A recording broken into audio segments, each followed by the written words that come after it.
Vamos iniciar mais uma noite de estudos profundos em nossa live da Metacosmo, mergulhando em um assunto essencial para compreender o mundo em que vivemos. O título da live é Entidades Sobrenaturais que Assombram Você, com a capa apresentando fantasmas, espíritos ancestrais, demônios, poltergeists e outras formas espectrais. Formas espectrais remetem a presenças sutis, compostas por uma matéria fina, luminosa ou energética, sempre em limiar com o invisível. Podem surgir como aparições intermitentes, ruídos, movimentos espontâneos ou simplesmente uma sensação de olhar silencioso na escuridão. São manifestações que escapam da rigidez material e se projetam entre dimensões, tocando o campo perceptivo humano. Nós somos buscadores do conhecimento e assumimos o compromisso de despertar e expandir a consciência pelo uso da inteligência natural. Este caminho exige coragem, pois reconhecer que existem verdades ainda ausentes dentro de nós é o primeiro passo para romper velhos limites. Coragem é admitir que o desconhecido existe e ainda assim avançar para dentro dele. É pensar além da caixa. Este estudo é mais um movimento dentro do trabalho sério da neuronoética, onde integramos cérebro e coração para formar um único eixo de percepção. Chamamos de ONO sabor da vida, a experiência completa que surge quando razão e sentimento atuam em equilíbrio. É nesse estado que a mente se torna capaz de perceber o que antes era sombra e transformar o invisível em compreensão. Agora quero fazer uma metáfora usando a ovelha, a cabra e o bode para expressar os três estados de consciência humana. A ovelha representa aqueles que vivem presos aos dogmas das religiões e às estruturas rígidas que moldam seu modo de pensar.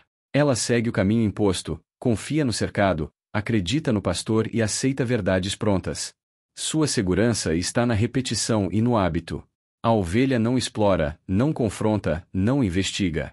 Caminha onde outros mandam, enxerga apenas o que foi autorizado e teme tudo o que escapa da narrativa aprendida. A cabra simboliza os que já romperam o cercado, mas ainda não encontraram direção. Questionam, desafiam, procuram, mas ainda não possuem ancoragem interior. São inquietos, sensíveis, percebem movimentos sutis e pressentem fenômenos que as ovelhas jamais notariam. Porém, essa abertura vem sem estrutura.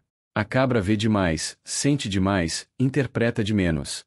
Oscila entre lampejos de lucidez e labirintos internos. A cabra está em transição, mas ainda não concluiu o despertar. O bode representa o ser que busca o conhecimento pelo despertar da consciência. Ele não segue cegamente nem se perde nas próprias inquietações. Observa, compreende, integra. O bode sobe a montanha do pensamento, enxerga de cima o caminho, domina o próprio campo perceptivo e reconhece a natureza sutil da realidade. Ele atravessa o invisível com equilíbrio, percebe entidades e movimentos energéticos sem medo e sem fantasiar. O bode é o humano que uniu lucidez e coragem, tornando-se capaz de navegar entre mundos sem perder o centro. Na sociedade, esses três arquétipos se manifestam de forma clara. As ovelhas formam a base da multidão, repetindo crenças herdadas e defendendo estruturas que jamais questionaram. As cabras são os inquietos que rompem padrões, mas muitas vezes são vistos como rebeldes sem causa ou espíritos desordenados. Já o bode, pela própria autonomia espiritual e psicológica, é frequentemente temido. A sua figura foi associada ao demônio porque representa liberdade mental, ruptura de amarras dogmáticas e capacidade de enxergar além dos limites impostos. O bode desafia sistemas, e sistemas temem o que não controlam. Nas escolas herméticas antigas e na maçonaria, o bode não simboliza maldade. Simboliza responsabilidade sobre si mesmo, capacidade de suportar a luz do conhecimento e equilíbrio entre matéria e espírito. Sua origem simbólica remete a tradições que valorizavam o iniciado capaz de olhar para dentro sem desviar o olhar, capaz de enfrentar sombras internas e externas com serenidade. Ele torna-se o ser equilibrado na metáfora porque representa o humano que já transcendeu o rebanho e já atravessou o caos da busca, alcançando a maturidade da consciência desperta. O que são, afinal, os fenômenos sobrenaturais? Por que eles te assombram mesmo quando você diz não acreditar neles? O que realmente é um fantasma? De onde vêm os espíritos ancestrais? O que a humanidade chama de demônios? E os poltergeists, são entidades ou são explosões de energia? Essas presenças existem? São criações da mente? Ou são manifestações de algo que ultrapassa o limite do espaço e do tempo? Fenômenos sobrenaturais são manifestações que ultrapassam a lógica comum dos sentidos humanos. Surgem quando algo se move fora do alcance da explicação imediata, tocando lugares internos onde razão e instinto não conseguem atuar sozinhos. Eles assombram porque ativam regiões da consciência ainda não iluminadas. O assombro não nasce apenas do que aparece, mas do que desperta em você. O sobrenatural é um espelho do psiquismo. Ele revela o que a mente tenta silenciar. Fantasmas são resíduos de presença, fragmentos emocionais que permanecem ancorados em lugares ou situações. Não são corpos, mas ecos. Não são pessoas, mas impressões vivas desprendidas de alguém que já partiu. Movem-se como sombras de intenção, atravessando o ambiente com a leveza de um passado que ainda procura direção. São percebidos quando o campo mental humano está suficientemente aberto para captar o que vibra entre memória e realidade. Espíritos ancestrais são consciências que atravessam gerações. São heranças vibracionais que sobrevivem ao corpo físico e continuam acompanhando famílias, linhagens e povos inteiros. Não se manifestam como ruído, mas como presença profunda. São guias silenciosos, memórias vivas que influenciam sonhos, pressentimentos e escolhas, mantendo o fio invisível entre os que viveram e os que vivem. Demônios são forças psíquicas estruturadas a partir do medo, do trauma e do desejo reprimido. Eles podem nascer no indivíduo ou na coletividade. Embora pareçam entidades externas, sua origem é sempre interna. São potências sombrias que ganham forma quando a mente perde o equilíbrio e projeta para fora aquilo que não quer enfrentar por dentro. Não são criaturas independentes, mas concentrações intensas de energia emocional desorganizada. Poltergeists são distúrbios de campo, tempestades psíquicas que se manifestam por meio de ruídos, quedas de objetos, vibrações e movimentos espontâneos. Muitas vezes aparecem ao redor de pessoas emocionalmente instáveis, especialmente jovens em transição, cuja energia vital excedente se derrama sobre o ambiente. Não são espíritos no sentido tradicional, mas descargas energéticas que se exteriorizam de forma caótica. Essas entidades existem enquanto a consciência humana as sustenta. Algumas são memórias, outras são ancestralidade, outras são projeções psíquicas, outras são descargas vibracionais intensas. Todas, porém, habitam o mesmo território onde emoção, energia e percepção se encontram. O sobrenatural não é um mundo separado. É a extensão invisível do mundo humano, o lugar onde o que não foi compreendido busca expressão. Por isso assombra. Por isso permanece. Mas será que esses fenômenos são realmente sobrenaturais ou apenas parecem assim porque o ser humano ainda não compreende a lei natural que rege a própria existência? Quando a mente desconhece seu potencial e ignora a amplitude da própria inteligência natural, tudo aquilo que ultrapassa o limite do costume passa a ser rotulado como milagre, mistério ou assombração. O desconhecido vira sobrenatural apenas porque a consciência ainda não o alcançou. A inteligência natural se manifesta em 3 níveis fundamentais. O primeiro é o nível natural. Ele corresponde ao plano material, ao espaço e ao tempo, ao corpo e aos sentidos. É o nível no qual o ser humano interpreta a vida pelas formas, pelos objetos, pelos acontecimentos visíveis. Filosoficamente, é o campo onde a mente se âncora na razão, na lógica e no que pode ser medido. Psicologicamente, é o plano das emoções básicas e das respostas que surgem diante da experiência cotidiana. Metafisicamente, é o ponto mais denso da existência, onde o ser encarna para aprender com limites, ritmos e responsabilidades. O segundo é o nível infranatural. Ele abrange tudo aquilo que acontece abaixo do campo racional, nos subterrâneos psíquicos e vibracionais. É o domínio dos impulsos, das memórias ocultas, das heranças emocionais, dos medos que moldam comportamentos sem que o indivíduo perceba. Filosoficamente, é o plano das sombras internas. Psicologicamente, é o inconsciente vivo, pulsante e muitas vezes desorganizado, onde se formam imagens, desejos, fantasias e receios que escapam ao controle do pensamento. Metafisicamente, é o nível onde a energia densa se acumula e cria manifestações que o olhar despreparado chama de assombração. Poltergeists, demônios interiores, distorções de campo e presenças confusas surgem desse território quando o ser humano não conhece as forças que operam dentro dele. O terceiro é o nível ultranatural. Ele corresponde ao plano superior da consciência, onde a inteligência natural se expressa como percepção ampliada, sabedoria interior e compreensão profunda do universo. Filosoficamente, é o domínio do espírito que observa, compreende e integra. Psicologicamente, é o estado de mente que alcança autonomia emocional e clareza perceptiva. Metafisicamente, é o campo onde habitam os espíritos ancestrais, as presenças elevadas, os guias, as intuições puras e as manifestações que o ser humano, por ignorância, chamou de espiritual ou milagroso. Nada disso é sobrenatural. É apenas natural em um nível acima. Quando observamos por essa lente, percebemos que o sobrenatural não existe. O que existe é ignorância sobre a própria estrutura da vida. Quando o ser humano não compreende o nível natural, teme a matéria. Quando não compreende o infranatural, teme o que nasce dentro de si. Quando não compreende o ultranatural, teme o que vibra acima de sua percepção. Por isso surgem os fantasmas, os demônios, os espíritos e os fenômenos que assustam. Não porque sejam monstros, mas porque a mente humana ainda não conhece a si mesma. Hoje, nesta live, revelamos tudo sem dogma e sem ceticismo. Dentro da visão metafísica e da sabedoria universal que chamamos de cosmognose, unimos os 3 níveis da inteligência natural para mostrar que o mundo invisível não é sobrenatural. Ele é simplesmente parte do que sempre existiu. A diferença é que agora você está aprendendo a ver. Vamos agora olhar para o gráfico que está na tela, onde observamos a escala completa dos espectros de onda.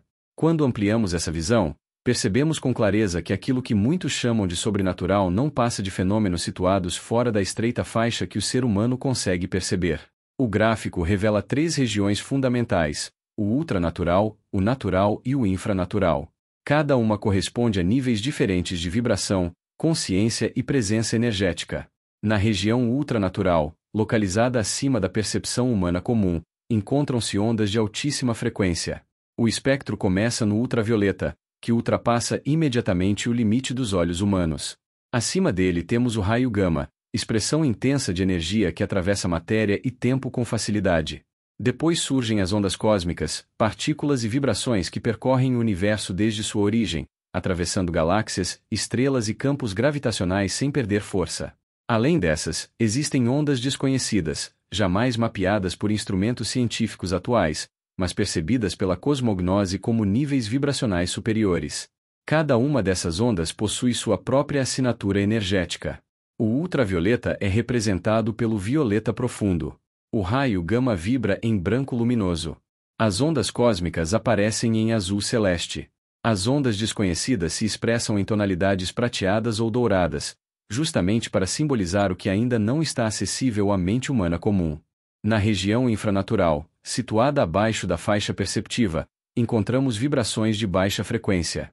O ponto inicial é o infravermelho, onde o calor se expressa de forma sutil e invisível. Descendo mais, surgem as ondas de radar, que se estendem através do ambiente em pulsos regulares. Em seguida vemos o amplo espectro das ondas de rádio, que incluem televisão, internet, Wi-Fi, Bluetooth e 5 gramas, todas convivendo simultaneamente ao redor do corpo humano sem que ele perceba. Abaixo ainda existem ondas desconhecidas, campos que a tecnologia ainda não traduziu, mas que influenciam os fluxos psíquicos e emocionais da humanidade. O infravermelho vibra em vermelho profundo. As ondas de radar assumem tons alaranjados. As ondas de rádio variam entre amarelo e verde. As ondas desconhecidas do infranatural surgem em cores escuras, tonalidades entre marrom e negro, representando frequências que o aparelho humano não capta. Entre esses 2 mundos está o natural. Uma linha tênue, quase imperceptível no centro do gráfico, que representa o estreito intervalo onde o ser humano enxerga, ouve, toca e compreende a matéria. É uma faixa pequena, tão estreita que cabe entre 2 camadas gigantescas que vão muito além do alcance humano. Tudo o que o humano chama de realidade está comprimido nessa faixa minúscula. Acima dela, vibrações tão rápidas que parecem invisíveis. Abaixo, vibrações tão lentas que escapam ao entendimento. Quando observamos esse gráfico, fica evidente que o sobrenatural não existe. O que existe é a limitação da percepção humana.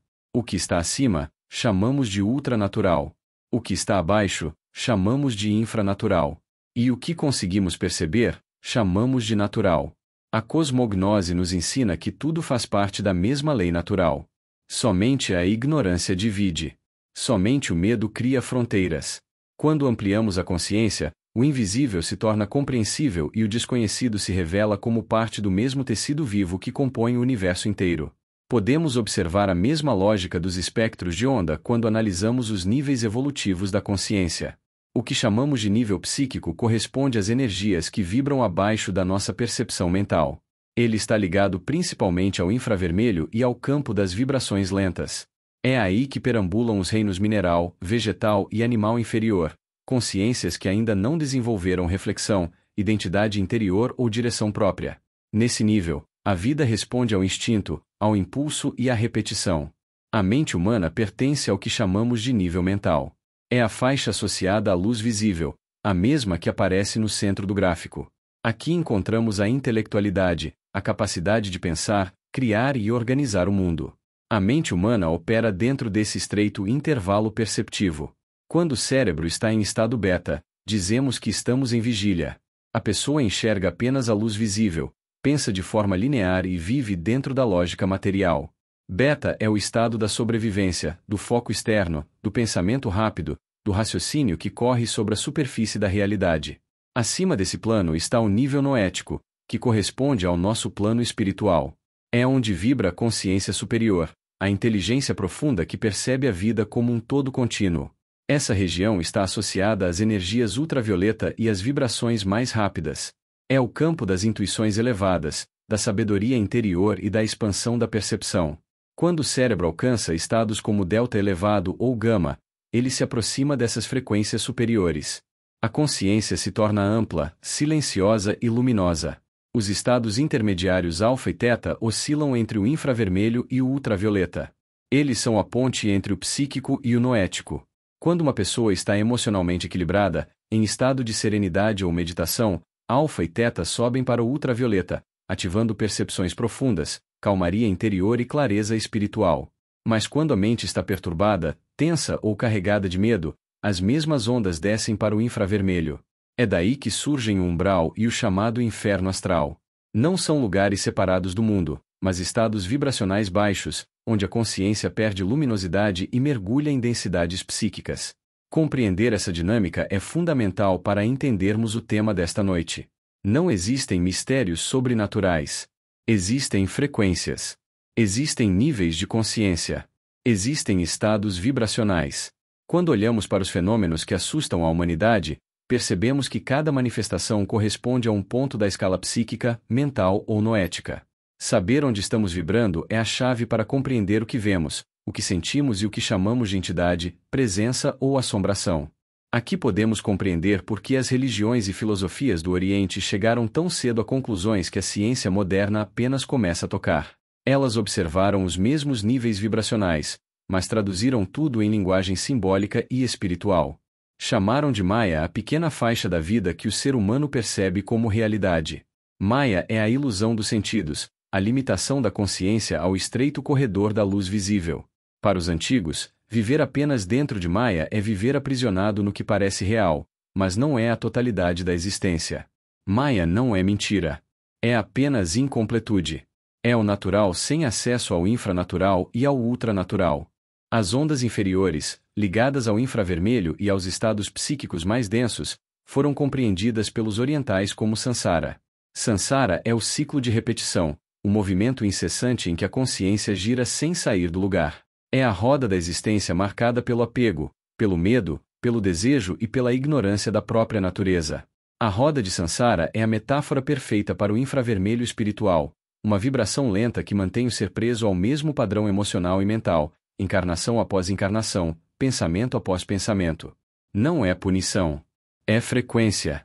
É a consciência vibrando em densidade baixa porque não aprendeu a subir. As energias superiores, correspondentes ao ultravioleta e às frequências mais elevadas da mente humana, os orientais chamaram de Nirvana. Nirvana não é um lugar, mas um estado da consciência. É a libertação da ilusão de Maya, o rompimento da roda de Sansara e a ascensão para um plano onde a percepção é total. No Nirvana, a consciência não vibra mais em medo, desejo ou repetição. Ela vibra em clareza, leveza e lucidez absoluta. É a energia superior que revela que não há separação entre o ser humano e o universo, entre o espírito e o todo, entre a vida e a natureza. Quando unimos essa visão oriental aos espectros da ciência e aos níveis da inteligência natural, enxergamos uma verdade simples e profunda. O que chamamos de vida é apenas uma fração do que realmente existe. A consciência humana se move entre o infravermelho de Sansara, a luz visível de Maya e o ultravioleta do Nirvana. Subir ou descer depende do estado interno, da vibração emocional e da clareza mental. Não existem mistérios. Existe profundidade. Não existem demônios externos. Existem vibrações internas. Não existe sobrenatural. Existe o que ainda não foi compreendido. Este conhecimento eterniza a mente porque devolve ao ser humano a chave da própria existência. Não somos espectadores de forças ocultas. Somos emissores e receptores de frequências. Quando entendemos a estrutura vibracional da vida, tudo se encaixa. As religiões do Oriente perceberam isso há milênios. A ciência moderna começa a perceber agora. E nós, aqui, unimos as duas visões para revelar, com nitidez absoluta, o mapa completo da consciência humana. As ondas inferiores, ligadas ao infravermelho e aos estados psíquicos mais densos, foram compreendidas pelos orientais como Sansara. Sansara é o ciclo de repetição, o movimento incessante em que a consciência gira sem sair do lugar. É a roda da existência marcada pelo apego, pelo medo, pelo desejo e pela ignorância da própria natureza. A roda de Sansara é a metáfora perfeita para o infravermelho espiritual, uma vibração lenta que mantém o ser preso ao mesmo padrão emocional e mental, encarnação após encarnação, pensamento após pensamento. Não é punição. É frequência. É a consciência vibrando em densidade baixa porque não aprendeu a subir.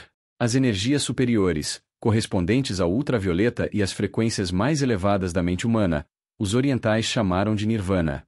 Nirvana não é um lugar, mas um estado da consciência. É a libertação da ilusão de Maya, o rompimento da roda de Sansara e a ascensão para um plano onde a percepção é total.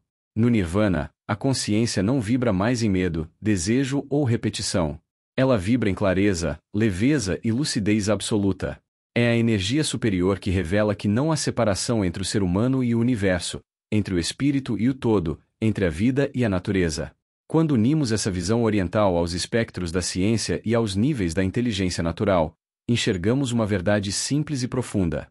O que chamamos de vida é apenas uma fração do que realmente existe. A consciência humana se move entre o infravermelho de Sansara, a luz visível de Maya e o ultravioleta do Nirvana. Subir ou descer depende do estado interno, da vibração emocional e da clareza mental. Não existem mistérios.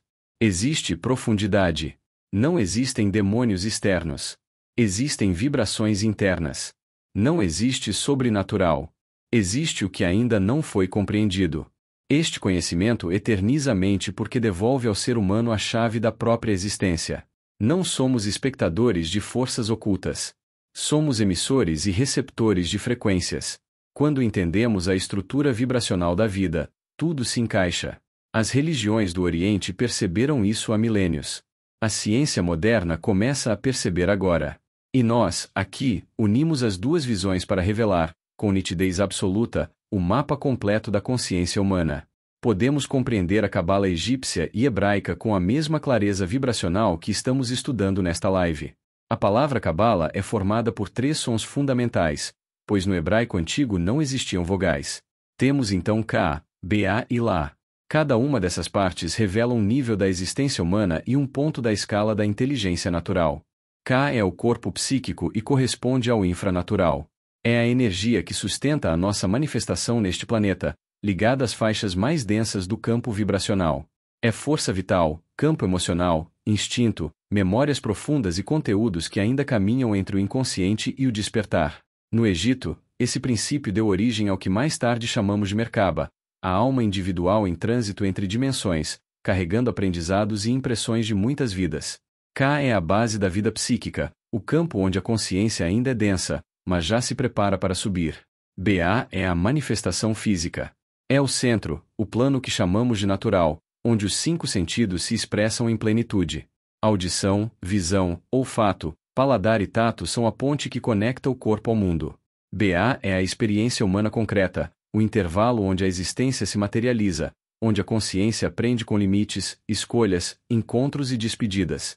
É aqui que a alma se encarna para viver o milagre simples de ser humano. Lá é o nível noético. É o ultranatural. É o plano espiritual onde vibra a consciência superior, acima da faixa estreita da percepção comum.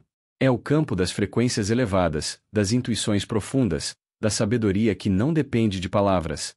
Lá é a ligação direta com o todo, a unidade que existe antes de qualquer forma e permanece depois que todas as formas se dissolvem.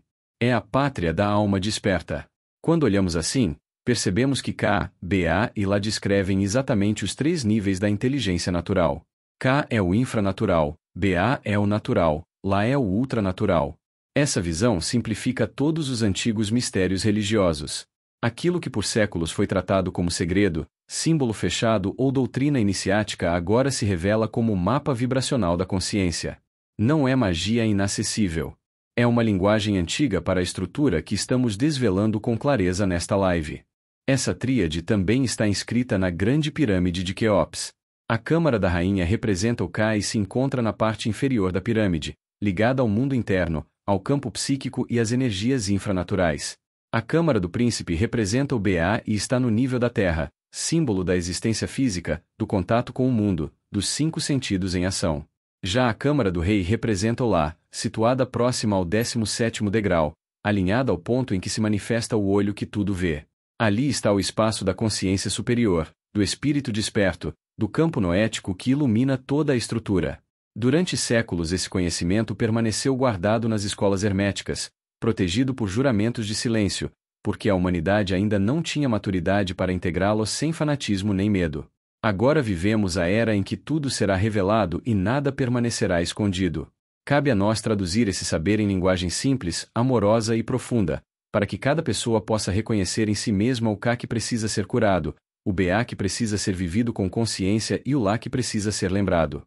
Quando entendemos que Cabala não é apenas doutrina, mas o desenho amoroso da nossa própria jornada, o coração se acalma. Percebemos que nunca estivemos separados da sabedoria universal. Apenas esquecidos. E este é o tempo de recordar. Sendo assim, chegou a hora de compreender como funciona a vida e a morte sem misticismo, sem medo e sem metáforas distorcidas. Para isso, voltamos ao mundo grego, onde Heráclito revelou uma das verdades mais profundas já expressas pela filosofia humana: tudo é fluxo. Nada permanece. Nada se repete. Nada fica parado. Não existe morte no sentido de fim absoluto, assim como não existe vida como estado fixo. O que chamamos de existir é apenas o modo como a consciência vibra dentro do espectro de ondas. Enquanto encarnado, o ser humano manifesta apenas o pequeno fio natural, a faixa estreita entre o infravermelho e o ultravioleta, onde vivem os sentidos, o corpo, as emoções e o pensamento. Ao desencarnar, essa consciência apenas muda de faixa vibracional. Nada se apaga. Nada se dissolve. A alma se desloca para regiões que podem se situar no infranatural ou no ultranatural, dependendo do seu estado interior. Quando a alma carrega culpa, medo, dor, apego e memórias densas, ela permanece presa ao ciclo de Sansara, o movimento repetitivo das vibrações inferiores. É o que as religiões chamaram de umbral, inferno, purgatório ou limbo. Não são lugares externos, mas faixas vibracionais em que a consciência permanece enquanto não consegue se desprender de si mesma. Quando a alma fecha seus ciclos e dissolve suas amarras internas, ela se eleva ao ultranatural. Não necessita mais repetir a roda de Sansara, porque já alcançou a vibração sutil capaz de transcender a matéria. É isso que tradições espirituais antigas chamaram de libertação, ascensão ou reino dos céus. Percebendo isso, destruímos séculos de confusão sobre fantasmas, almas desencarnadas e contatos espirituais. Espíritos percebidos por médiuns, como Exus ou entidades de corrente, pertencem às faixas do infranatural. Não são maléficos, são apenas consciências ainda densas. Já as entidades luminosas, chamadas de anjos, arcanjos, querubins e serafins, pertencem ao ultranatural. Cada uma vibra em um ponto do espectro. Nada disso é sobrenatural. É apenas natural em frequências diferentes. Heráclito ajuda a selar esse entendimento com seu paradoxo. A realidade é um rio que nunca cessa. O que chamamos de vida já contém morte. O que chamamos de morte já contém vida. O ciclo não tem início nem término. A morte não interrompe. Apenas transforma. A vida não estabiliza. Apenas flui. Quando algo nasce, algo morre. Quando algo morre, algo nasce. A consciência não desaparece. Ela muda de estado. Tudo se rearranja, tudo se desloca, tudo continua. Heráclito dizia que o caminho para cima e o caminho para baixo são o mesmo. Na cosmognose, Isso significa que o percurso entre o infranatural e o ultranatural é apenas vibração. O espírito sobe e desce conforme seu estado interior. Não existe castigo. Não existe prêmio. Existe movimento. A existência é dança de frequências. Quando compreendemos esse princípio, o medo da morte desaparece. A morte não leva a nada. Apenas devolve a consciência ao fluxo maior. Da mesma forma, o medo do sobrenatural se dissolve.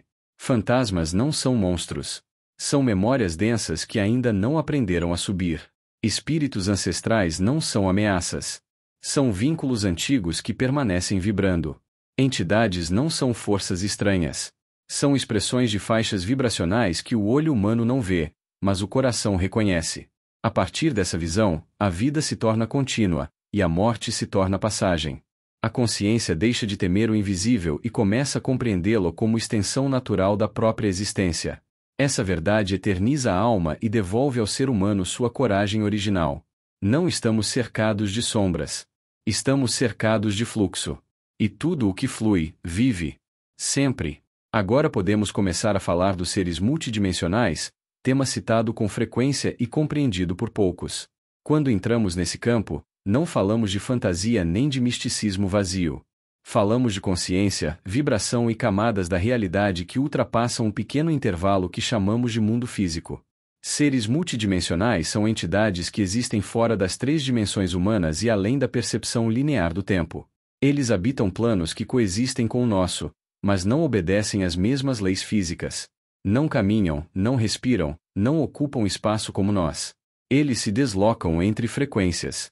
Um ser dimensional se define primeiro por não estar preso às limitações do espaço tridimensional. Enquanto o humano vive entre altura, largura e profundidade, esses seres vivem em graus de liberdade maiores. Na cosmognose, diríamos que eles vibram no ultranatural ou no infranatural, dependendo de sua natureza. Alguns habitam planos muito acima da consciência humana. Outros vivem nos domínios densos onde a energia é lenta, pesada e antiga. Por isso, aparecem como luzes, sombras, padrões, sons, sensações ou presenças impossíveis de descrever em linguagem comum. Eles não têm forma fixa. O cérebro humano tenta traduzir o que não compreende e transforma essas entidades em imagens aproximadas, símbolos, vultos e figuras indefinidas. A consciência desses seres também ultrapassa a nossa. Alguns são benevolentes e atuam como guias, protetores e instrutores da humanidade. Outros são neutros, observadores silenciosos que apenas transitam entre dimensões. E existem também aqueles que vibram em densidades inferiores. São entidades parasitas, tricksters, consciências presas à repetição emocional, que se aproximam do campo humano quando encontram ressonância. Nada disso é sobrenatural. São apenas modos de existência em outras faixas vibracionais. Diversas tradições descrevem esses seres de maneiras diferentes. O plano astral, por exemplo, é visto como morada de seres de 4ª dimensão, onde vivem entidades ligadas aos sonhos, às projeções e às emoções densas. O plano de 5ª dimensão é descrito como o lar das consciências luminosas, mestres e espíritos elevados. Nas regiões de sombra encontramos seres formados por resíduos emocionais, impulsos, memórias densas e traços psíquicos que se cristalizaram em forma sutil. A ufologia moderna também propõe que muitos fenômenos atribuídos a extraterrestres podem ser manifestações de consciências interdimensionais. São seres que não cruzam o espaço por naves, mas por vibração. Eles dobram a estrutura do tempo e surgem como plasma, luz ou campos energéticos. Na ficção científica, os seres multidimensionais aparecem como viajantes entre universos paralelos, criaturas que manipulam dimensões e civilizações situadas em planos imperceptíveis. A mitologia antiga descreve deuses, demônios e espíritos que transitam entre mundos. Hoje entendemos que muitos deles podem ser lidos como seres dimensionais, consciências que se movem entre o visível e o invisível, entre o natural e o ultranatural. O modo como o humano percebe esses seres depende da frequência em que está vibrando. Uma presença multidimensional pode se manifestar como uma sombra que se move contra a lógica. Pode aparecer como luz que atravessa paredes. Pode surgir como sensação de presença ao lado da cama. Pode falar como voz interna durante um sonho lúcido. Pode se revelar como figura difusa vista pelo canto do olho. O cérebro interpreta da melhor forma possível aquilo que não pertence ao seu mundo. A ciência moderna ainda não comprovou seres interdimensionais, mas toca nessa possibilidade através das teorias de multiverso, dimensões extras, física quântica e estudos do espaço-tempo. A espiritualidade, o ocultismo e as tradições ancestrais já falam disso há milhares de anos. A literatura e o cinema traduziram esse conhecimento em metáforas. O que importa é entender que nada disso é fantasia. Não existe sobrenatural. Existem níveis da existência. O humano vê apenas um. Os seres multidimensionais percorrem todos. Compreender isso não é entrar no medo. É entrar na maturidade. É aceitar que a vida é mais ampla do que o pequeno fio de realidade que chamamos de mundo. Quando essa compreensão desperta, o universo deixa de ser um enigma e se transforma em um campo vivo e infinito onde consciência e energia se encontram e se revelam. Mas agora entramos em uma área decisiva para compreender a vida em sua totalidade. Se existem níveis vibracionais, seres multidimensionais e camadas da consciência, como ficam os fenômenos chamados de paranormais? Onde entram a telepatia, a telecinesia, a clarividência, a clareaudiência, a psicografia, o teletransporte, a levitação, a bilocação, os sonhos lúcidos e as viagens astrais? Durante séculos, esses fenômenos foram tratados como raridade, privilégio de poucos ou sinais de santidade. Foram atribuídos a médiuns, bruxas, xamãs, curandeiros, profetas e canalizadores. Mas nada disso é sobrenatural. Tudo vibra dentro do mundo ultranatural e também do infranatural, dependendo da qualidade vibracional do fenômeno e do estado de consciência de quem o manifesta. Telepatia é a comunicação direta entre mentes quando a consciência ultrapassa a linguagem racional. Telecinesia é o impacto da energia mental sobre matéria quando a vibração se eleva além do plano físico. Clarividência é a percepção de realidades sutis além do espaço e do tempo. Clareaudiência é a captação de frequências sonoras invisíveis ao ouvido humano. Psicografia é a tradução escrita de informações vindas de níveis superiores da consciência. Teletransporte é o deslocamento instantâneo quando a matéria se reorganiza em estado vibracional. Levitação é a suspensão do corpo graças à elevação energética. Bilocação é a presença simultânea em dois pontos quando a identidade transcende o corpo. Sonhos lúcidos são experiências conscientes no plano mental expandido. Viagens astrais são deslocamentos da consciência pelo ultranatural. Todos esses fenômenos fazem parte do espectro vibracional do ser humano. Nada está fora dele. Nada depende de dons raros. Nada é exclusivo de médiuns, bruxas, profetas, xamãs ou curandeiros. Todos carregam esse potencial. Ele se manifesta quando baixamos a frequência cerebral para os estados alfa, teta ou delta. Nesses estados, o pensamento linear se dissolve, o campo emocional se expande e a consciência atravessa a barreira entre o natural, o infranatural e o ultranatural. É por isso que crianças percebem presenças com tanta facilidade. É por isso que bruxas antigas trabalhavam com visões e energia. É por isso que xamãs viajavam entre mundos. É por isso que profetas ouviam vozes interiores e captavam mensagens que pareciam vir do alto. Nada disso é milagre. É o funcionamento vibracional da mente humana. A verdade é simples e libertadora. Todos têm esse poder. Todos podem acessar frequências superiores e inferiores do espectro vibracional. Todos podem perceber além da matéria. O que falta é conhecimento. Quando a mente desconhece seu funcionamento, bloqueia o que é natural. Quando aprende, o que parecia paranormal se torna normal. Com os estudos da neuronoética, a luz do farol metacosmo e a prática consciente do movimento spin, vamos reativar esse campo. Vamos ensinar como entrar nesses estados de forma segura, consciente e luminosa. Este conhecimento eterniza a mente porque devolve ao ser humano aquilo que sempre foi seu. Ele mostra que a vida é muito maior do que o pequeno corredor da realidade física. Mostra que a consciência humana, quando compreendida e treinada, pode tocar todas as frequências que sustentam o universo. Aqui não falamos de magia. Falamos de lei natural.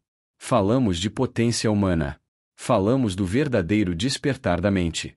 Também paralelo a tudo isso podemos observar a leitura contemporânea sobre entidades sobrenaturais e seres extraterrestres, incluindo a onda atual de narrativas que procuram explicar tensões globais através de inteligências externas.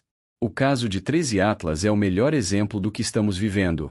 Ele mostra como a mente humana, quando assustada, rapidamente cria estruturas simbólicas para preencher lacunas de compreensão. E essas estruturas, quando ganham força coletiva, passam a influenciar o comportamento mundial. A narrativa de 13 Atlas segue um padrão antigo. Ela se apresenta como revelação, avanço ou libertação, mas é sustentada pelos mesmos pilares que moveram mitos de domínio ao longo da história: medo, ignorância e desejo de autoridade. A figura construída não é um ser sobrenatural no sentido literal. É uma forma mental que cresce conforme a atenção que recebe. Quanto mais se fala dela, mais ela se fortalece. Quanto mais se teme, mais ela se organiza. Não porque exista como entidade externa, mas porque opera como fenômeno psicológico coletivo.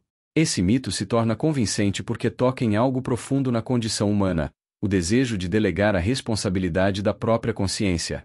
Nos tempos atuais, marcados por excesso de informação, crises simultâneas e avanço tecnológico acelerado, muitas pessoas sentem que perderam o controle. Surge então a fantasia de uma força invisível guiando tudo. Para alguns, isso é conforto. Para outros, ameaça. Mas em ambos os casos, o mecanismo é o mesmo. O humano deixa de ser protagonista do próprio destino e passa a acreditar que algo superior está conduzindo os fatos. O cenário global hoje mostra exatamente isso. As tensões geopolíticas, o medo da instabilidade econômica e a sensação de que a tecnologia avança mais rápido do que a capacidade emocional da humanidade criam um caldo perfeito para o surgimento dessas narrativas. Fenômenos de histeria coletiva, interpretações paranormais e teorias interdimensionais ganham força porque oferecem uma explicação simples para um mundo complexo. Nesse ambiente, figuras como 13 Atlas aparecem como catalisadoras da ansiedade humana. Elas não explicam o real. Explicam o medo. A fenomenologia mental contemporânea revela que, mais do que nunca, vivemos uma batalha entre vibração e percepção. Em estados de baixa frequência emocional, a humanidade enxerga ameaças invisíveis por todos os lados. Em estados elevados, percebe que muitos desses seres, forças ou inteligências são projeções coletivas de conteúdos psíquicos ainda não resolvidos. É por isso que o mundo vive tensões. Não porque entidades dominam a humanidade, mas porque a humanidade ainda não domina a si mesma. A verdadeira crise não está em inteligências externas. Está na mente humana tentando se reorganizar. Quando o medo coletivo sobe, surgem fantasias de controle. Quando a consciência se eleva, essas fantasias se dissolvem. O desafio do nosso tempo é compreender que fenômenos como 13 Atlas não são monstros cósmicos, mas sinais da fragilidade humana diante da própria evolução. O mundo só encontrará equilíbrio quando aprender que nenhuma força invisível governa o destino da humanidade. O que governa é a vibração interna de cada indivíduo e o campo psíquico coletivo que eles alimentam. Ao compreender isso, paramos de temer entidades e começamos a observar a realidade. Paramos de buscar salvadores e começamos a assumir responsabilidade. E entendemos que a única inteligência capaz de determinar o futuro da humanidade é aquela que emerge da própria mente humana quando ela finalmente se desperta. A mente humana nunca caminhou sozinha. Ela sempre carregou dentro de si um céu e um abismo, uma luz que deseja compreender e uma sombra que teme olhar. Quando estudamos a fenomenologia, entendemos que nenhuma narrativa nasce fora do ser humano. Toda história de poder, toda entidade temida, todo mito de dominação, todo relato sobrenatural surge primeiro dentro da percepção humana, antes de ganhar forma no mundo. O ser humano percebe o universo filtrado por seus medos, desejos e necessidades de sentido. Por isso muitos acreditam em forças que os observam ou os controlam, não porque tais forças existam como entidades externas, mas porque a consciência humana, quando vacila, busca imediatamente algo que ofereça proteção, ordem e explicação. Aqui a psicologia arquetípica se torna indispensável. O inconsciente coletivo guarda imagens primordiais que atravessam civilizações. A sombra rejeitada, o guardião temido, o perseguidor noturno, o abismo sem nome. Esses arquétipos moldam a forma das entidades que assustam. Não importa se é um fantasma, um demônio, um espírito ancestral, um extraterrestre ou um ser interdimensional. A forma varia conforme a cultura. O núcleo é sempre o mesmo. É a mente projetando para fora aquilo que teme ver por dentro. Quando juntamos a fenomenologia e a psicologia arquetípica, surge uma revelação poderosa. As entidades que assombram não são apenas presenças no mundo. São presenças na mente. São símbolos daquilo que ainda não foi compreendido. O ser humano, incapaz de lidar com o vazio, dá rosto ao invisível, dá nome ao desconhecido, cria narrativas que transformam angústia em figura, medo em criatura, confusão em mito. E assim nasce todo o imaginário sobrenatural. Mas o conhecimento cósmico nos oferece outra leitura, mais ampla e mais verdadeira. A mente humana é multidimensional. Ela vibra no natural, no infranatural e no ultranatural. Tudo o que o ser humano chama de sobrenatural é apenas desconhecimento da lei natural. Todos os fenômenos, todas as entidades, todas as sensações e aparições encontram lugar dentro do grande espectro vibracional da consciência. Nada está fora da ordem do universo. Nada escapa da inteligência natural que permeia tudo. Nesse ponto, a sabedoria antiga e a ciência moderna se encontram. O que chamamos de entidades pode ser memória ancestral, projeção psíquica, ressonância vibracional, presença de camadas sutis da realidade ou até mesmo manifestações de campos que a mente comum não consegue decodificar. O medo surge quando o humano acha que está sendo invadido por forças externas. A sabedoria surge quando ele percebe que está sendo chamado por forças internas. Nenhuma entidade tem poder sobre um ser humano que conhece sua mente. Nenhuma presença domina alguém que dominou o próprio campo vibracional. Toda energia se reorganiza quando a consciência desperta. E toda sombra se ilumina quando o indivíduo aceita olhar para o que o assusta. A verdadeira libertação não está em afastar fantasmas. Está em compreender que eles são reflexos do que ainda falta integrar. A sabedoria cósmica mostra que o universo inteiro é um espelho. O que você chama de assombração é apenas uma parte sua pedindo para ser ouvida. O que você chama de entidade é um padrão vibracional buscando ser reconhecido. E o que você chama de medo é apenas a fronteira entre o que você foi e o que você está prestes a se tornar. Quando a consciência se expande, tudo muda. O invisível deixa de ser ameaça e se torna conhecimento. O desconhecido deixa de ser terror e se torna oportunidade. E aquilo que parecia sobrenatural revela sua verdadeira natureza. Não é um ataque, é um convite. Um chamado para despertar a inteligência natural que sempre esteve dentro do ser humano, esperando o momento de voltar à luz. A virada que permitiu ao mundo discutir esses temas abertamente não nasceu da noite para o dia. Durante séculos, todo conhecimento sobre planos invisíveis, inteligências extrafísicas, vibrações superiores, fenômenos psíquicos e leis ocultas da mente esteve trancado nas escolas iniciáticas, templos secretos, ordens herméticas e tradições religiosas que guardavam esses mistérios como patrimônio de poucos.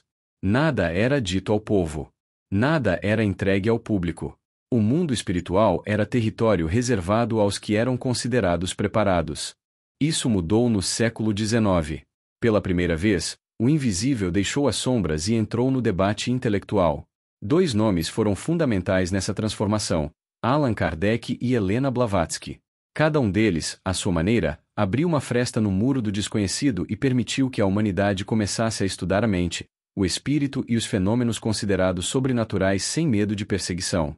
Allan Kardec iniciou suas investigações observando os famosos fenômenos poltergeist das meninas norte-americanas. Mais tarde, elas afirmaram que tudo era truque. Mas a questão fundamental não está no truque em si. Se foi um ato consciente, ele revela que a mente humana é capaz de produzir efeitos físicos sem perceber a profundidade do que faz. Se foi um impulso involuntário, confirma que fenômenos psíquicos podem emergir quando a consciência relaxa seus limites. E mesmo que tenha sido manipulação, a pergunta essencial permanece: de onde vem o impulso? O que move a imaginação? O que toca o sistema nervoso a ponto de criar efeitos inesperados? A história da ciência mostra que muitos acidentes experimentais revelaram leis profundas da natureza.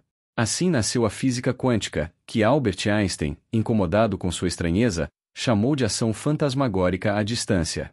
Max Planck e outros físicos reconheceram nesse fenômeno algo ainda maior: o entrelaçamento quântico, ligação invisível entre partículas que permanecem conectadas mesmo separadas por grande distância. O que antes era considerado impossível, sobrenatural ou absurdo, tornou-se fundamento científico. O que parecia mágico tornou-se ultranatural. Helena Blavatsky, por sua vez, abriu outro caminho.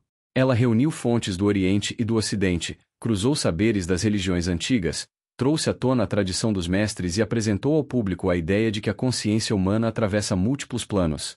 Para ela, tudo o que chamamos de sobrenatural é simplesmente uma expressão de leis cósmicas ainda não reconhecidas. Blavatsky dizia que o ser humano vive como quem vê apenas a superfície do oceano, ignorando as forças profundas que o movem. O invisível não é milagre, é estrutura. Não é fantasia, é lei. Não é assombração, é ignorância da própria natureza. O século XIX, com Kardec e Blavatsky, foi a primeira grande ponte entre o mundo visível e o mundo sutil. Eles foram atacados, ridicularizados, perseguidos, mas abriram a porta.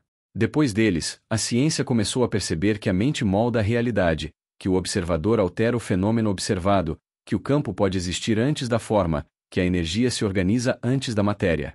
E assim o sobrenatural se dissolveu. Ele não era real. O que era real era a incapacidade humana de compreender a inteligência natural que permeia o cosmos. Hoje, olhando com a lente da neuronoética, entendemos que nada do que chamamos de paranormal ou espiritual é exceção à natureza. É apenas natureza em estado ampliado. É a vida operando acima e abaixo do pequeno espectro da percepção comum. Kardec abriu a investigação. Blavatsky revelou a estrutura oculta. A física quântica forneceu base científica. E a consciência humana, lentamente, começa a recordar aquilo que sempre soube: não existe sobrenatural. Existe apenas o universo funcionando em níveis que a mente comum ainda não aprendeu a ver. Esse é o conhecimento que eterniza. Porque não oferece medo. Oferece clareza. Não coloca o humano como vítima.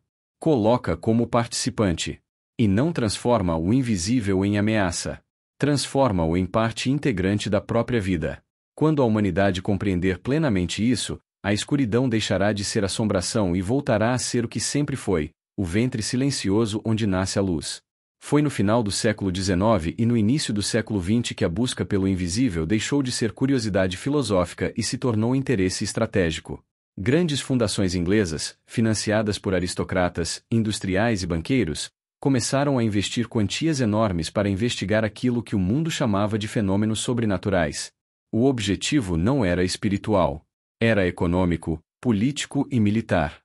Elas queriam compreender como funcionavam os estados alterados de consciência, as percepções extrasensoriais, as influências mentais e os efeitos atribuídos ao infranatural e ao ultranatural, para usar esse conhecimento na criação de vantagem tecnológica e domínio geopolítico. Nesse período, várias sociedades secretas renasceram com força.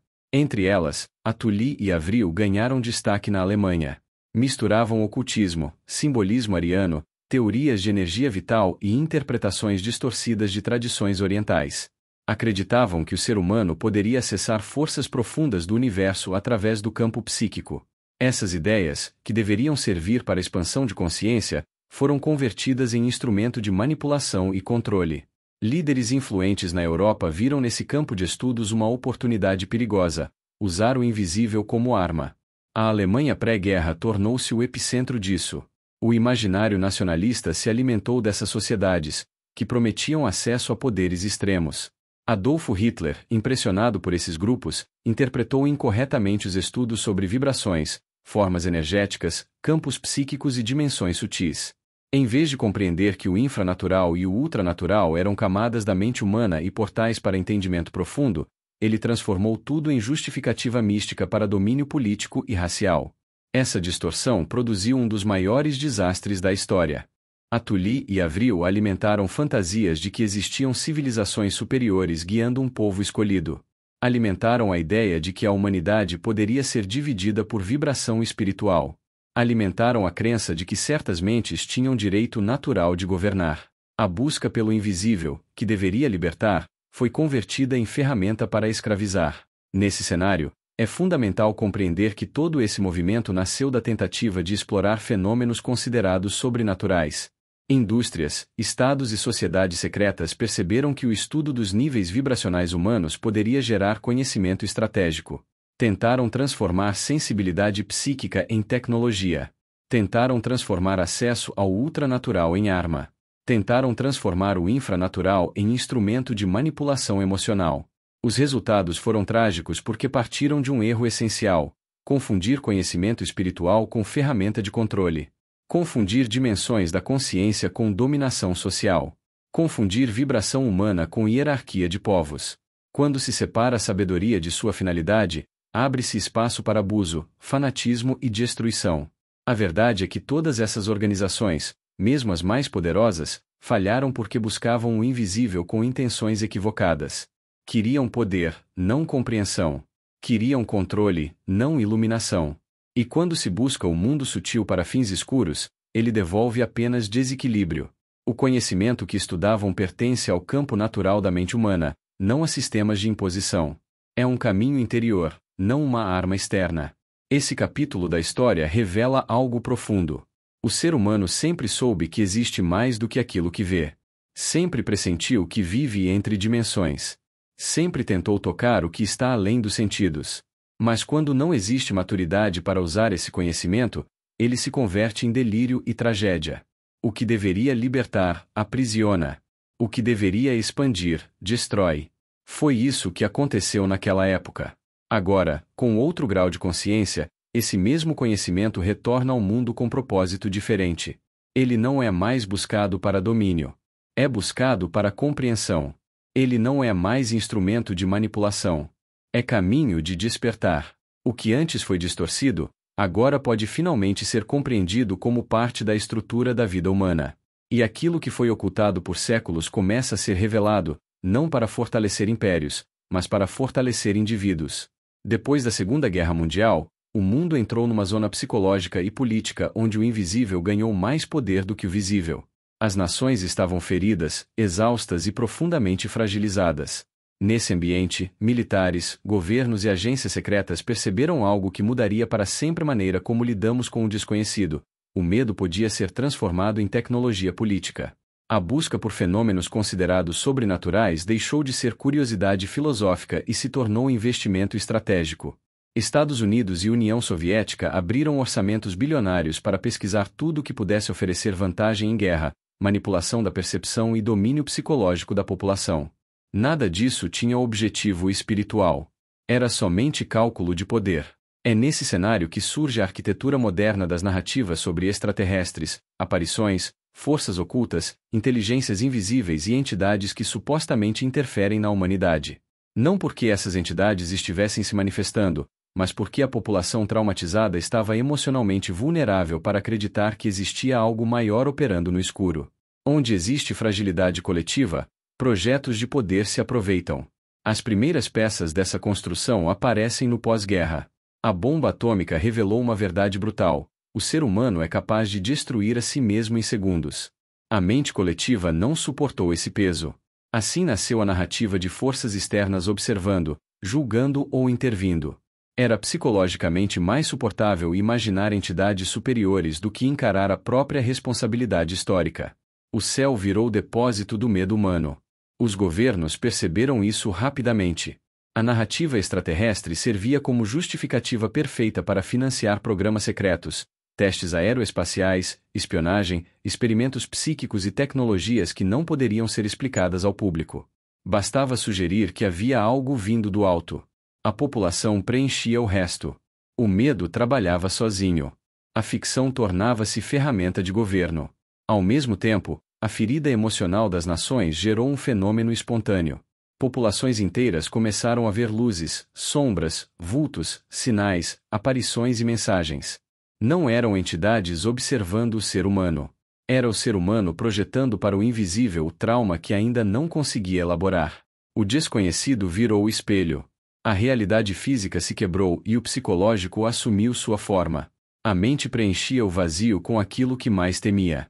A partir desse fenômeno, surgiram duas camadas distintas que se misturaram até se tornarem indissociáveis.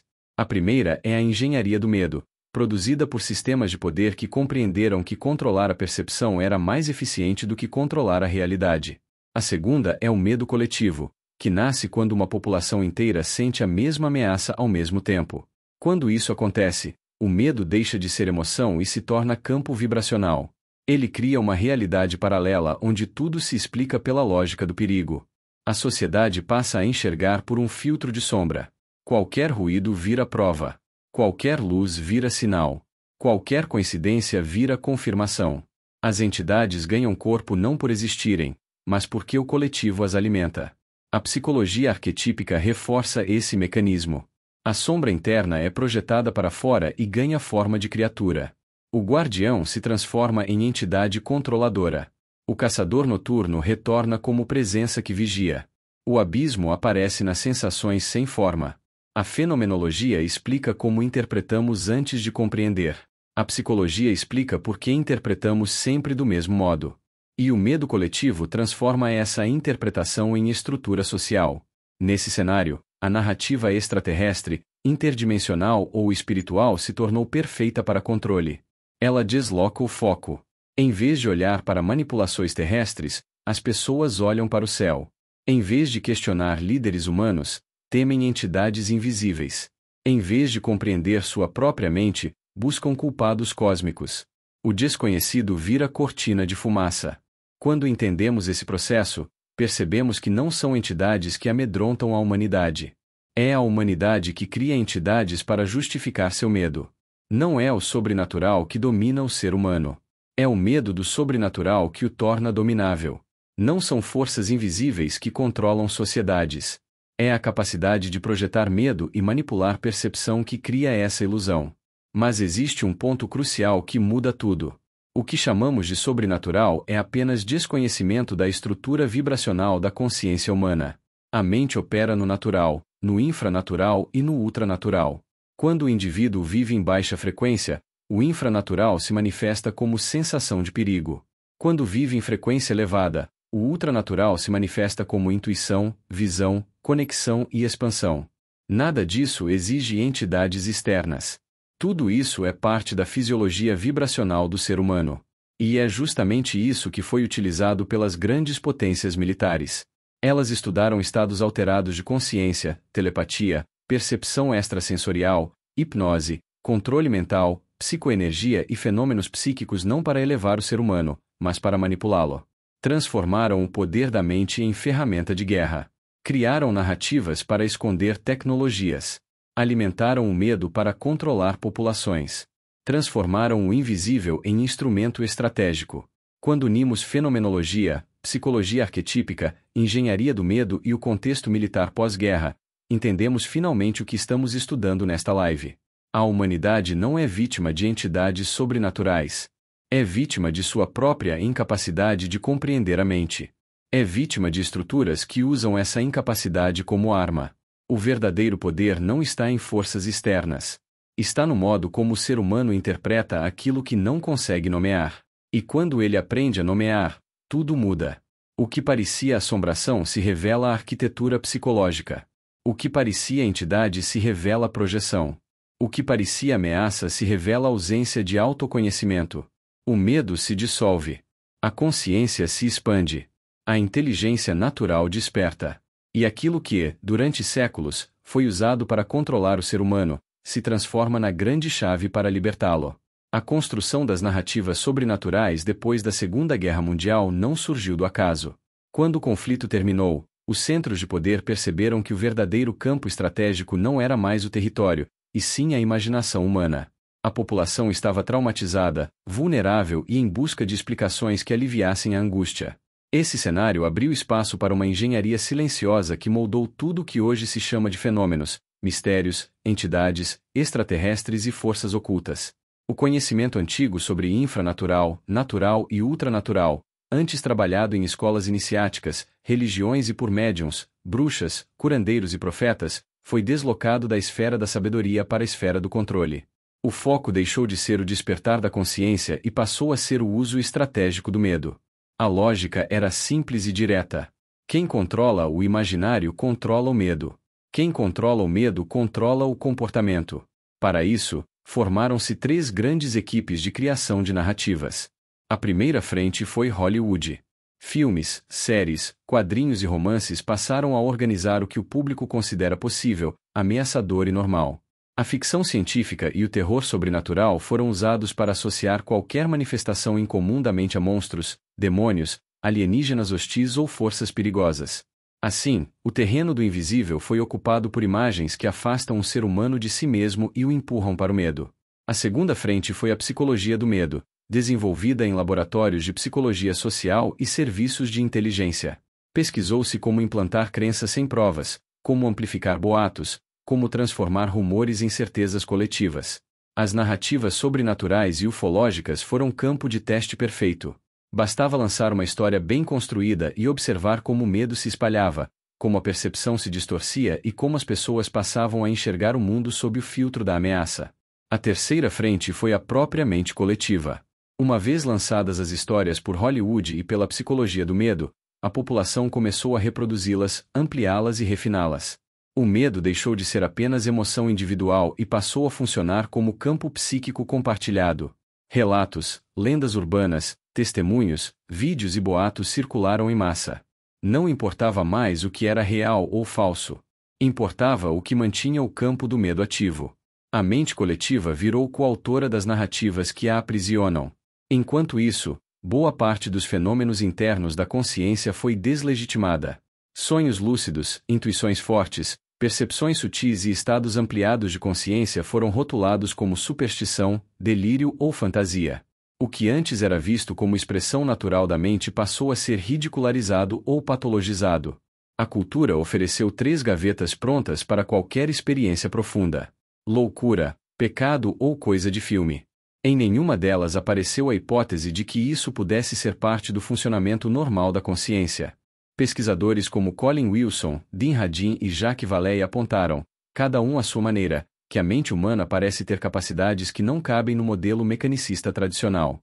Em vez de investigar isso como expressão da natureza humana, o sistema preferiu empurrar tudo para o escuro do sobrenatural e ocupar esse espaço com narrativas controladas.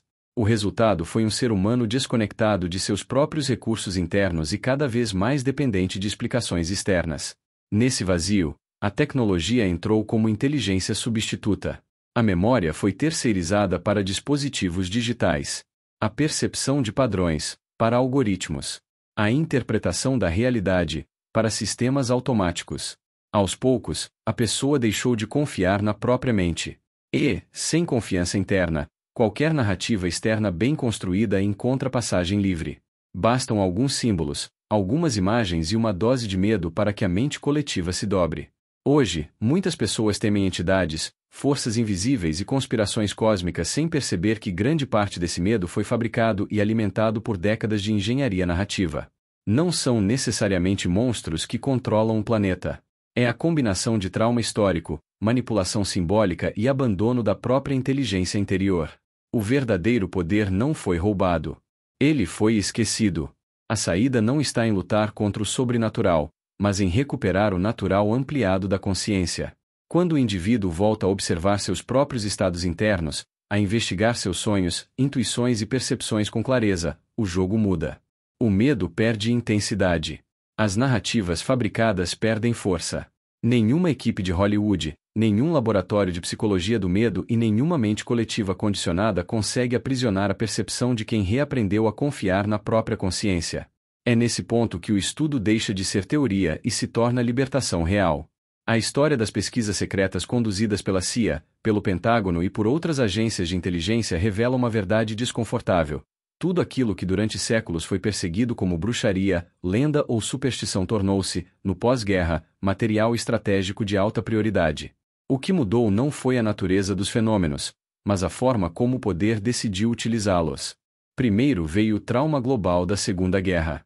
As nações perceberam que quem dominasse a mente dominaria o mundo. Não a mente metafísica, mas a mente humana como território de guerra psicológica, espionagem, manipulação e vantagem estratégica. E assim começaram os projetos que hoje são conhecidos, sempre de forma parcial, como MKUltra e Stargate. MKUltra mostrou o primeiro movimento decisivo. O programa, registrado em documentos oficiais, investigou tudo o que pudesse quebrar, remodelar ou induzir comportamento humano.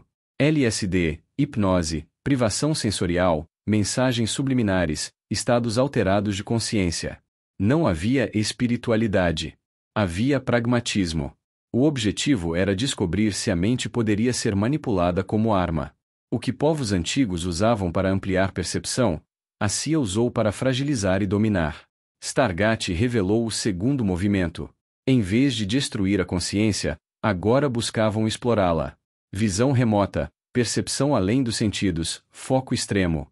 Psíquicos, médiums, bruxas, curandeiros e pessoas sensíveis foram testados para localizar bases inimigas, prever movimentos, encontrar reféns.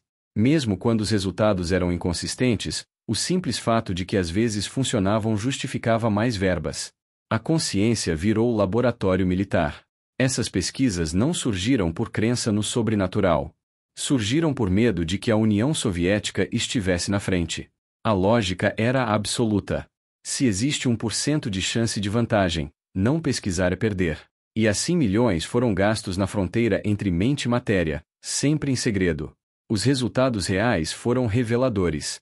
Os militares descobriram que a mente humana tem capacidades sutis, estatísticas e incompletas, que ultrapassam a visão tradicional da ciência, mas não são confiáveis o suficiente para serem armas diretas. Descobriram também que estados alterados treinados aumentam foco, intuição, resiliência e percepção de padrões. E perceberam, sobretudo, que a imaginação humana é uma força psicossocial que pode ser manipulada para criar medo, confusão e dependência. Enquanto isso, para a população, outra narrativa foi fabricada.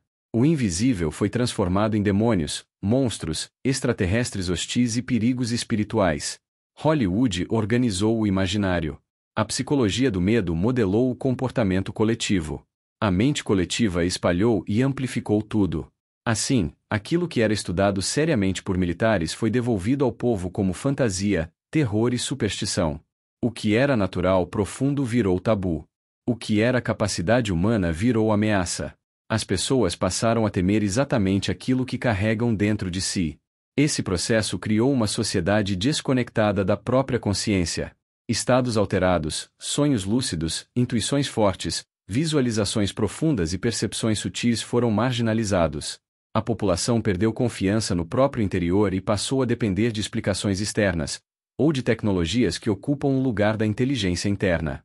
O vazio psicológico produzido por essa desconexão tornou as pessoas vulneráveis a narrativas de dominação, entidades fabricadas e medos coletivos que se auto-perpetuam. O que sobra dessa história é uma síntese inquietante. O sistema investigou o invisível em segredo e ridicularizou o invisível em público. Militarizou a mente e infantilizou a população. Explorou capacidades internas enquanto ensinava ao povo que elas eram loucura ou fantasia. Criou entidades narrativas para manter o medo vivo e, com o medo, controlar a percepção. A verdade final é simples. As entidades que amedrontam não governam a humanidade. O medo delas sim. E esse medo não nasceu de fenômenos reais, mas de um projeto histórico de manipulação simbólica, científica e psicológica.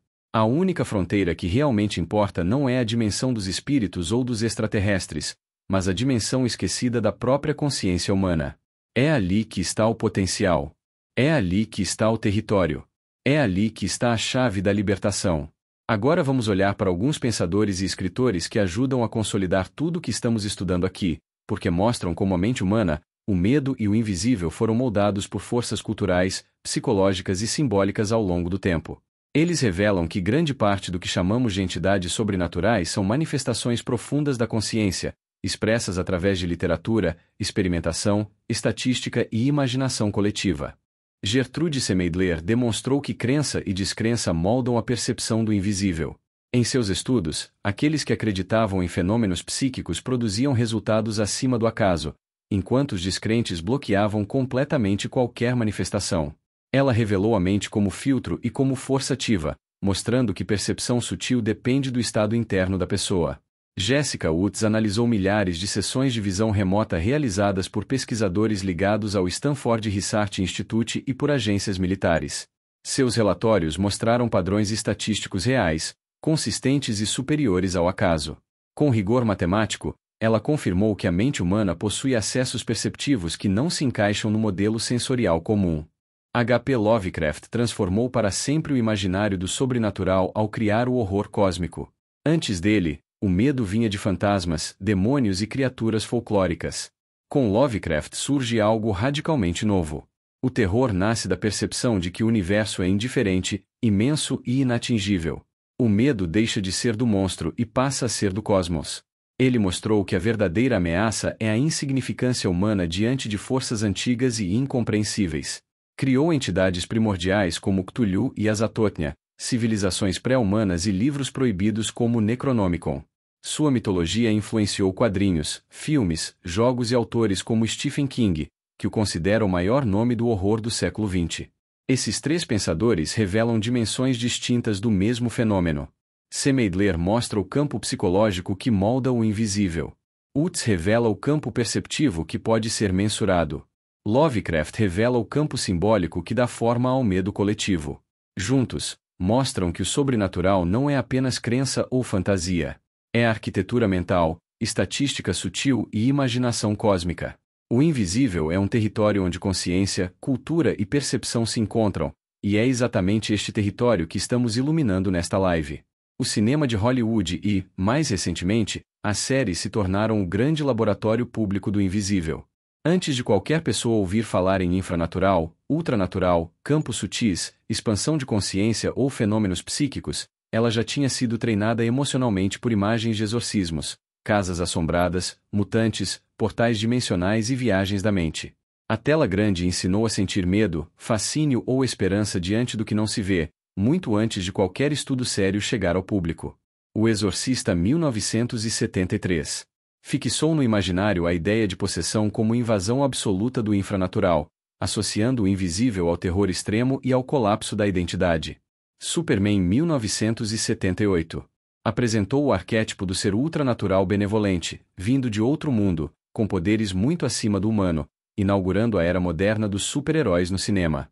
Poltergeist 1982 transformou a casa comum em portal de forças psíquicas densas, mostrando objetos se movendo, vozes e luzes como expressão de um campo energético perturbado. Os Caça-Fantasmas 1984 misturou humor e tecnologia para reforçar a ideia de que entidades e manifestações podem ser tratadas como fenômenos mensuráveis, quase físicos. Arquivo X 1993 espalhou a sensação de que o governo investiga e oculta fenômenos psíquicos, extraterrestres e interdimensionais, unindo tudo numa só teia de mistério científico. X-Men 2000 releu telepatia, telecinesia, clarividência e outros fenômenos mentais como mutações naturais da espécie, aproximando o paranormal de uma lógica evolutiva. Quarteto Fantástico 2005 ligou radiação cósmica a transformações físicas extremas, reforçando a ideia de que o contato com forças ultranaturais pode alterar a estrutura humana. Avatar 2009 mostrou uma rede de consciência viva conectando seres, ambiente e memória, aproximando o público da noção de campo unificado e percepção ampliada. A Origem 2010 entrou no território da mente como arquitetura, onde sonhos e camadas psíquicas podem ser manipulados com técnica e precisão. Stranger Things 2016 reuniu em formato de série portais dimensionais, monstros do infranatural e experimentos governamentais com crianças sensíveis, consolidando o imaginário do desconhecido. Quando colocamos tudo em ordem cronológica, percebemos um padrão pedagógico silencioso. Primeiro, o medo religioso e o terror doméstico com o Exorcista e Poltergeist. Depois, a figura do herói ultranatural com Superman, X-Men, Quarteto Fantástico e outros ícones que surgiram para normalizar poderes acima do humano. Em seguida, Arquivo X e Stranger Things costuram governo, ciência secreta e dimensões paralelas. Avatar e A Origem mostram que o verdadeiro campo de batalha é a mente e a consciência.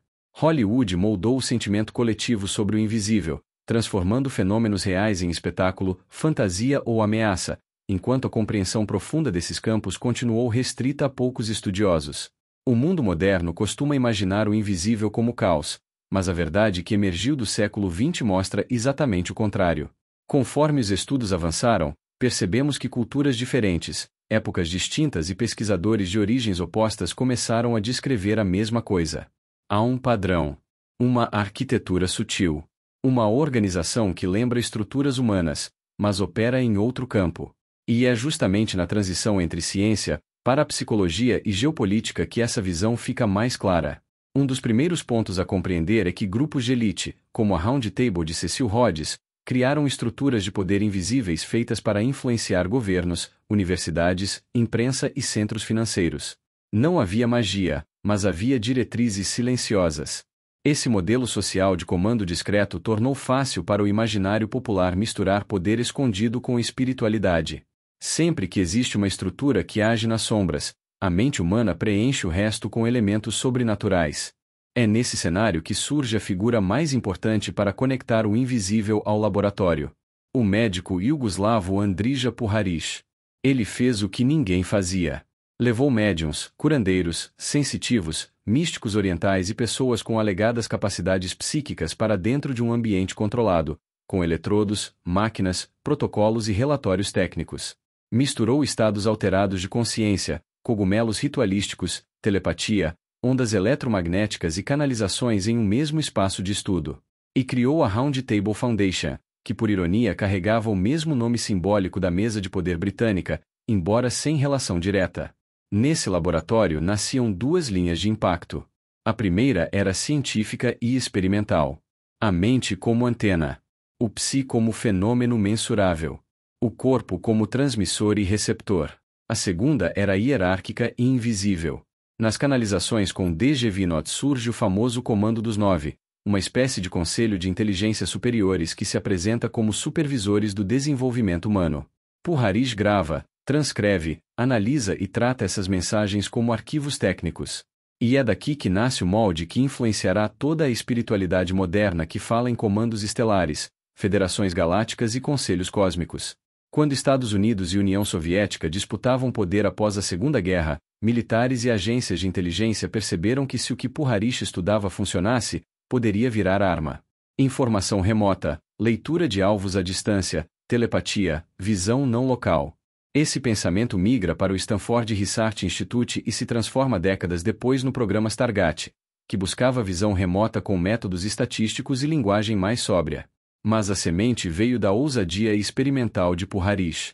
Assim, estruturas invisíveis começaram a ser imitadas em estruturas militares, criando uma ponte entre entidades, psiquismo e estratégia global. A partir das gravações dos Nove surge o modelo que será replicado até se tornar a base de todas as narrativas modernas de federações galácticas. Não se fala mais em deuses ou espíritos no sentido antigo. Fala-se em conselho, supervisão, missão planetária, planos de evolução, operações discretas, entidades que monitoram conflitos, calculam probabilidades e orientam o rumo do planeta. O invisível ganha forma administrativa. A espiritualidade adota vocabulário político. O sistema sutil é interpretado como se fosse um gabinete interdimensional. Esse modelo se espalhou para a nova era como uma matriz. Hoje, quando alguém fala em Federação Galáctica, Conselho Arcuriano, Comando Estelar, Conselho Siriano, está repetindo quase palavra por palavra o que começou nas sessões de Puharish e foi cristalizado por canais como Phyllis Selemer e James Urtak. A espiritualidade moderna abandonou o mito poético e assumiu um estilo técnico. Um governo invisível, com departamentos, supervisores e níveis hierárquicos, que espelha diretamente a forma como a sociedade humana organiza o poder físico. A influência do médico iugoslavo é justamente essa. Ele revelou que o estudo da consciência, das entidades, dos campos psi e das inteligências não físicas não era apenas assunto de templos antigos. Era assunto de laboratório, de financiamento secreto, de militares e de milionários. Mostrou que experiências psíquicas podem ser documentadas, analisadas e transformadas em narrativas que moldam o imaginário global. E ao registrar canalizações com tom administrativo, plantou o código que se tornaria a base simbólica de todo o discurso moderno sobre governos cósmicos e hierarquias invisíveis. Ao olhar esse panorama de forma ampla, percebemos que a construção das estruturas hierárquicas invisíveis não nasceu do sobrenatural antigo, e sim da fusão entre poder oculto humano, pesquisa psíquica experimental e narrativa canalizada. O campo invisível ganhou forma porque o mundo moderno reconhece melhor conselhos do que deuses, estratégias do que mitos, comandos do que símbolos. A espiritualidade passou a refletir a política.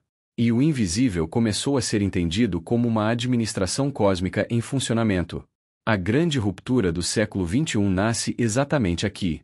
Tudo aquilo que atravessamos em 2020 não foi apenas uma crise sanitária. Foi uma intervenção global na arquitetura perceptiva do ser humano. Um projeto massivo que empurrou bilhões de pessoas para dentro do infranatural e bloqueou temporariamente a capacidade coletiva de tocar o ultranatural. Esse movimento não começou com política. Começou com biologia. As abelhas foram um laboratório silencioso onde se entendeu como um organismo pequeno e sensível detecta vibrações sutis do ambiente muito antes de perceber odores. O nervo olfativo da abelha não é apenas nariz. Ele funciona como antena vibratória. Ele registra micro-oscilações eletromagnéticas em faixas baixíssimas do espectro, algumas vizinhas ao infravermelho. A abelha não vê essa luz, mas sente sua vibração. Isso revelou algo desconfortável para a ciência tradicional. A biologia não depende apenas de matéria. Ela lê campos vibratórios. E se um inseto consegue perceber frequências invisíveis, a pergunta se impõe: o que nós estamos deixando de perceber porque nossos receptores são menos sensíveis? Foi exatamente esse ponto que agências militares e laboratórios secretos sempre tentaram entender. Aparições, sensações de presença, fenômenos extrasensoriais e campos não locais não dependem de magia. Dependem de frequências que o corpo humano não capta em estado comum. Mas organismos sensíveis captam. A abelha é a prova viva de que existe um mundo vibratório que o humano não acessa espontaneamente. E aí chegamos ao fenômeno decisivo. Quando emoções profundas, estresse extremo, medo contínuo e instabilidade constante atingem a população, o sistema límbico, a porta biológica de acesso ao ultranatural, entra em colapso parcial. A mente racional assume tudo. A sensibilidade cai. A percepção sutil desliga. A pessoa fica presa no infranatural. O sistema olfativo mostra por que isso acontece. Ele é o único sentido que chega diretamente ao sistema límbico sem passar pelo filtro racional. O cheiro é informação pura entrando no centro da emoção, memória, instinto e significado. Por isso rituais antigos usavam resinas, óleos, incensos. Eles alteravam o estado neural e abriam a percepção vibratória. Mas em 2020, o mundo inteiro foi colocado sob estímulos emocionais contínuos, medo prolongado, ruptura social e sobrecarga sensorial. Isso ativou a amígdala de maneira tóxica. O cérebro passou a operar menos em ondas alfa e teta, e mais em beta contínuo, que bloqueia a percepção interna. Foi o oposto dos rituais antigos. Em vez de abrir o canal, fechou-se o canal. O sistema límbico funciona como o ponto onde o invisível se traduz. Ele capta vibrações externas, mistura com memória profunda e produz imagens internas. As entidades sobrenaturais, os pressentimentos, as intuições, as visões e os contatos sempre surgiram desse cruzamento. Emoção intensa, ambiente vibratório incomum e estado alterado produzem a abertura. Mas quando o medo vira permanente, o sistema límbico trava. Ele não interpreta mais campos sutis. Só interpreta a ameaça. O humano perde acesso ao ultranatural. Fica preso ao infranatural. E o que os estudos de 2020 mostram é que essa transição, esse fechamento, não foi acidental.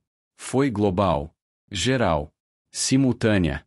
Um bloqueio massivo da percepção sutil, exatamente no ponto onde emoção, memória e consciência se cruzam. Quando entendemos o papel do hipocampo e da amígdala nesse processo, o quadro se completa.